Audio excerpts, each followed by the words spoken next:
Magandang araw mga ka-agri. Today po ay maglalakatan update lang tayo bago po pumasok yung bagyong Wilma. Kasi tansya po ng Pag-asa ay mamayang gabi maglalandfall po siya dyan sa area ng Samar, Eastern Samar po. So baka iba na rin yung itsura nito pag dinaanan na naman ng bagyo, kasi po nakaka-recover na ng konti sa tama ni Tino at ni Bagyo Uwan at saka Bagyo Berbena. Ito yung itsura ng saging natin sa ngayon. Hindi natin puspusang kinukunan muna ng dahon kasi konti ng dahon niya dahil sa ang daming nasira na dahon ng panahon ng mga nagdaang bagyo. Ito po itsura dito, ito po yan dito kasi sa may ika fifth expansion natin dati. Mayroon ng dalawang puno na nagbubunga nito dito doon sa dulo. Actually ito po, kung hindi po ito kasi masyadong na-stress sa tubig at sa bagyo, marami na saya nang nagbubunga yan dito. Pero dahil sa mga nagdaang puro ulan, halos araw-araw na ulan dati, ito itsura, ayaw lumaki, ayaw lumago ng maganda. Kasi nung mga 4 months old pa lang yan dito mga ka-agri, ganda ng itsura nito. Yung tipong talagang mag-shoot up talaga ng maganda, pero dahil na para timing sa mga hindi magagandang panahon, ito itsura niya. Napakalayo po sa expectation natin kasi kulang sa dahon, kulang sa sigla, ayaw kumain ng fertilizer dahil sa mga nagdaang puro ulan, halos 3 buwan na mostly puro ulan. Na stress masyado yung ating lakatan. Ito yung sa 5th. Dito katabi niya sa ilalim kasi yan yung first na itinanim dyan, halos ubos-ubos na lahat na harvest dyan. Siguro sa mga 90% na, mga 10% na lang ang hindi na harvest din sa pinakauna. Ito yung pang 5th second, third, fourth, fifth. Ito yung pang 5th. Pati doon sa ika-4th po natin, ang hina po dahil kahit na makakalabas yung tubig, hindi pa rin na-drain masyado kasi nga mayroong source ng tubig dyan sa taas na continuous yung baba papasok dito. Kaya alam naman nating tubig kung saan yung mababa, saan yung area na pwede siyang lalabas at lalabas yung tubig dahil sa sobrang ulan. So ito po itsura. So sabi ko, ngayon may mga konting sunshine pa. Kahapon nga makapal na yung ulap, kala ko ay maagang darating ang bagyo. Parang naantala po yata. Sabi nila naman ng Pag-asa, mamayang gabi siya maglalandfall din sa Samar area.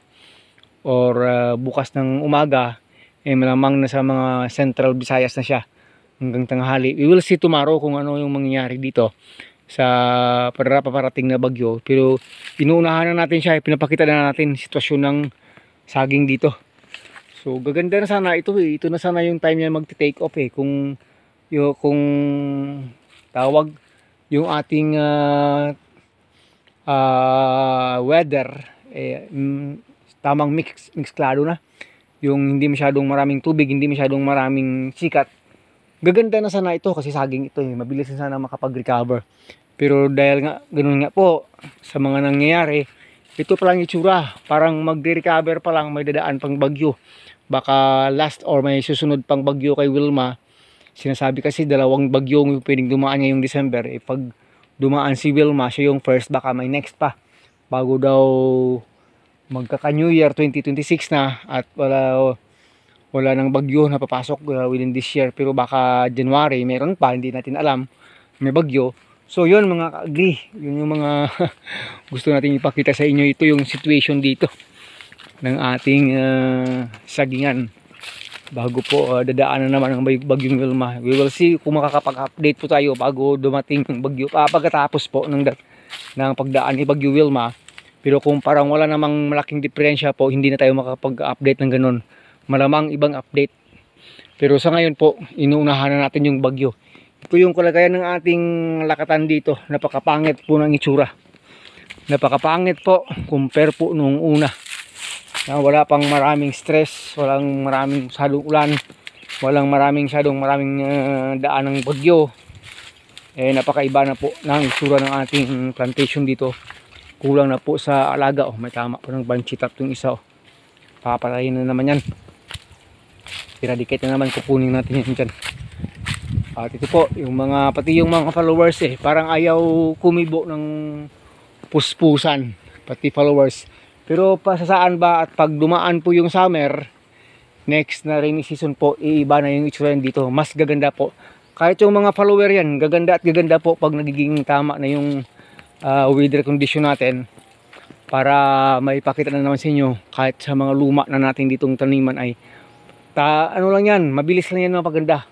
Pag diretso ng magiging maganda na rin yung weather system natin mga ka-agri. So yun po, pakita lang natin sa inyo na rin yung mga next na pwedeng ma-harvest na masyado ng konti talaga. Iwan ko lang kung aabot pa tayo ng 50 kilos, 60 kilos. Kasi ngayon, pati sa market, naku, kulang na po talaga yung supply ng lakatan sa ngayon. Ang dami na kasing na-damage. Ito na sana pwede na-damage na rin yan. Nagbiyak na rin sa taas sa tama, sige lang. Pero pwede na yan next. Kaya dito sa kabila, may natumba na rin Sabi ko nga, huwag mo nang matumba. Pero inunahan na ng stress kasi Pero pwede na siyang harvest. Pero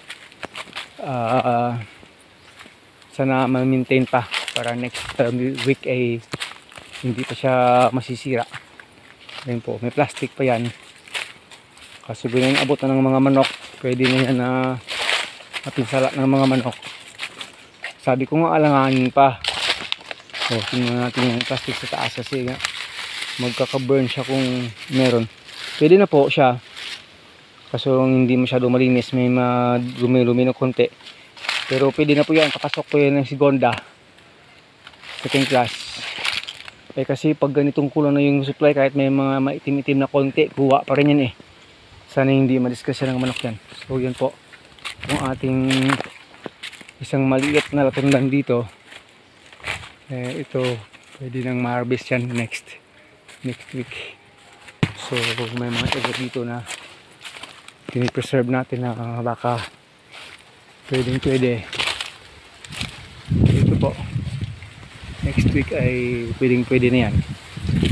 Malamang aabutin pa tayo ng mga 60 to 70 kilos. Sana naman umabot pa. Sabi ko nga kung makaabot sana ng 100 kilos talaga kukunin na sa amin talaga 50 pesos per kilo. Yung isa may sira sayang. Kung makakakuha pa tayo ng 100 kilos at 50 pesos, edi 5,000 yon. Maganda pa sana yon. Pinunan na natin ng plastic yung iba. Kasi nasusunog na kasi wala nang dahon, masyado nang expose yung bunga. Ang bilis lang masunog ng temperatura ng sikat ng araw. Pag dire-diretso na yung sikat, yung isang mangyari dyan ay hindi na tayo magbabalot mga ka-agri. Kasi pag dire-diretso na yung sikat ng araw, hindi yan basta-basta nagiging maitim. Kasi maliles na rin yung mga contaminant ng fungus at mga insects. Hindi rin siya masyadong iitim. Pero yun lang. Mas maganda sana kung mabalot. Pero ang problema natin yung burning. Pag talagang dire-diretso nating magbalot, pwede na rin. Siguro maglalagay na tayo ng newspaper sa taas. To protect the fruit. Kaso lang dito palabas yung may mga bunga na. Pero kulang pa rin sa dahon. Itong isa kulang sa dahon, lumabas na rin yung bunga. Yung isa kinunan ko na ng plastic yung kahapon kasi sunog na sa taas may sunog na. Pero kung maliit lang naman yung burn, pwede pa naman mga ka-agri. So ito po yung hindi kagandahan na itsura sa pag-update sa inyo ng ating lakatan bago po papasok na naman itong Bagyo Wilma. So sige po, maraming salamat po. Sana po ay hindi kayo antukin, sana hindi kayo maboard kasi palaging saging na lang yung natin. Kasi ito yung life natin, gusto nung natin pakita yung lahat na pwedeng mangyari dito sa farm natin. Maganda man o masama, okay man o hindi, good timing or bad timing, nagbablog po tayo. Kasi hindi po tayo nagtatago ng kung anong nangyayari dito. Yung iba kasi pag nagbablog, yung magaganda lang, yung pangit hindi pinapalabas. Pero iba po kasi tayo, pinapakita natin sa mundo yung buhay natin dito. So yun, maraming salamat po. Well, at least may biyaya pa rin sa Panginoon, hindi pa rin matatapos yung pag-harvest natin kahit pa kunti-kunti. Sana nga next year mas gaganda pa kasi mayroon tayong isang expansion na dun sa taas at nagpaplano naman natin tayong mag-i-expand na rin dito. Baka matamnan natin na kahit mga 300 kapuno lang ay malaking bagay na rin for next year. Hanggang sa muli po, maraming salamat po. Agritech Mix TV still here. We will do our best na mapaganda muli itong ating mga saging pag gumanda na po yung panahon. Hanggang sa muli, paalam na. Mabuhay ka magsasakang Pilipino.